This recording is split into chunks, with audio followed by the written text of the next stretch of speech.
Who is this devil? Is he real? Or is it a figment of your imagination? Or is it just something in philosophy? According to the Quran, he's very real. Substance is real, you just don't see it.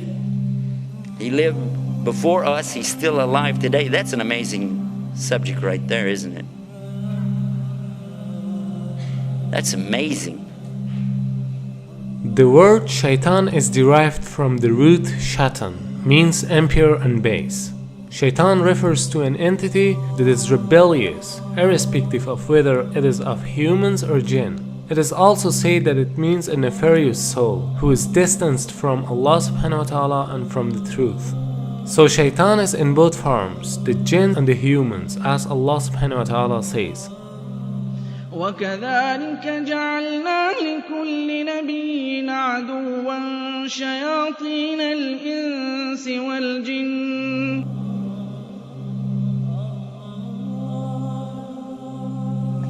Now what is this about the jinn? Why do you have to believe in that? Well, they're part of something called al-ghaib.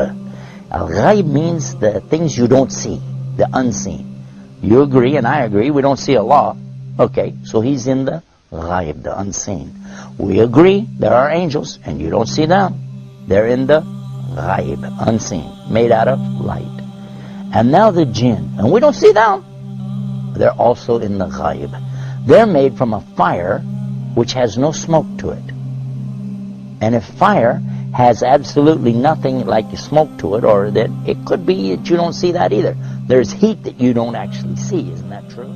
The both kind of shayateen are trying to lead people to evil deeds. The jinn kind of them are whispering to your hearts so that you can't see them or hear their whispering. And the human kind of them are whispering to your hearts in a way that you can see and hear but not realize it as whispering. And he can be anyone, even a friend of you who suggests you for drinking alcohol or any other kind of evil deeds. As far as the question is concerned with Iblis, it should be noted that Shaitan is a common noun, whereas Iblis is a proper noun. Iblis is also from among the jinn, who was the first creature that disobeyed Almighty Allah's command. We don't see the jinn, but we said that they have choices. And they were making choices even before Adam or human beings were ever created. And their choices were sometimes good, sometimes bad. From them comes the one we call Lucifer or Iblis. And who is that? Who is Lucifer? Who is Iblis? You might say he's the devil, the Satan or Shaitan as he's called in the Arabic language.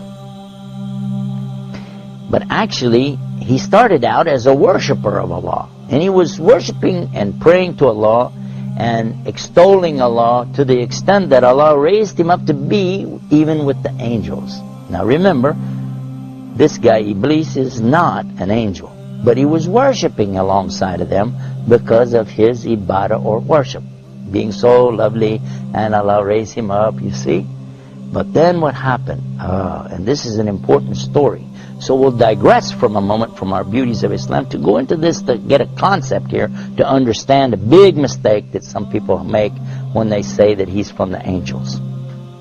Angels don't make mistakes. They do as they're commanded.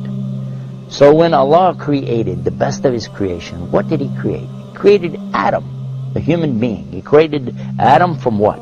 He created him from mud or clay. I want to show you what happened after Allah created Adam. Allah ordered all the angels, bow down. And all the angels did because they have to do as they're commanded. And they bowed down. All of them bowed. Except Iblis. He didn't bow down. Now if you read this in context, you understand that he was not an angel. But if you just read the words, all the angels bowed down except Iblis, you'll say, well see, that means he was an angel. But otherwise, in the Quran we find in other places that Allah said he wasn't an angel, but he was from the jinn, and he's created from a smokeless fire. And that's exactly what he said. You created Adam from mud, but I'm created from something better, from a smokeless fire. So I refuse to bow down. Why? Because I'm better than him. I am better than Adam, and I refuse to bow down to him. And by so doing, he disobeyed Allah.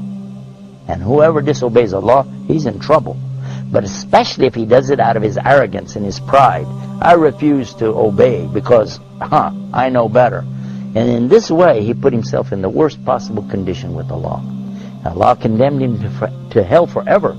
And he said, I don't even care. Just let me take him, meaning Adam, and his children along with me to hell. What? For what? Because of this thing called pride or arrogance. Kibr in the Arabic language. And what is kibr?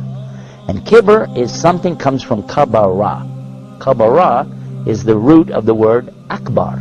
And only Allah is akbar. Allah is greater and greater and greater than anything.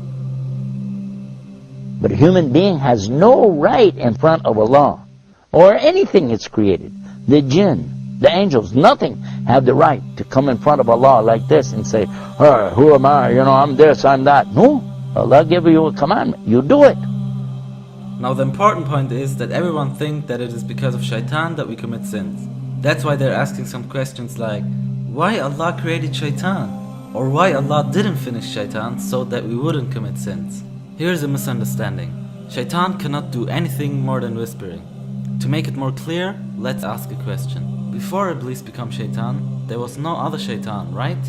So who told Iblis to disobey Almighty Allah's command? Here's the point. There was no shaitan before him. He did it because of his nafs. Suppose that even if there was no shaitan, still we'd have nafs.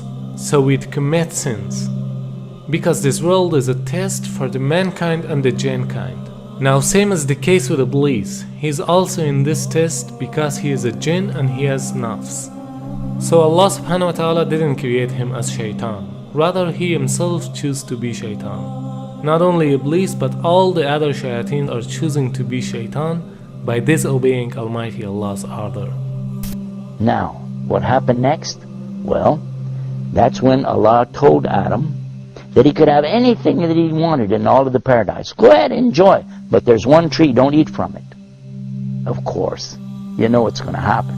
And the devil came to him and to Eve and got them to eat from that tree. And they were cast down because of that. But Allah knew from the beginning they would eat from it. That's why Allah put it there. Because this life, and this is the whole reason for me telling you this story, so you can get this one beauty of Islam, to understand this one thing. This life is nothing more than a test. The obvious point is that Iblis was the first of all shayateen. Therefore, he is the leader of them. And all shayateen are tools for this test, even though they are also giving test.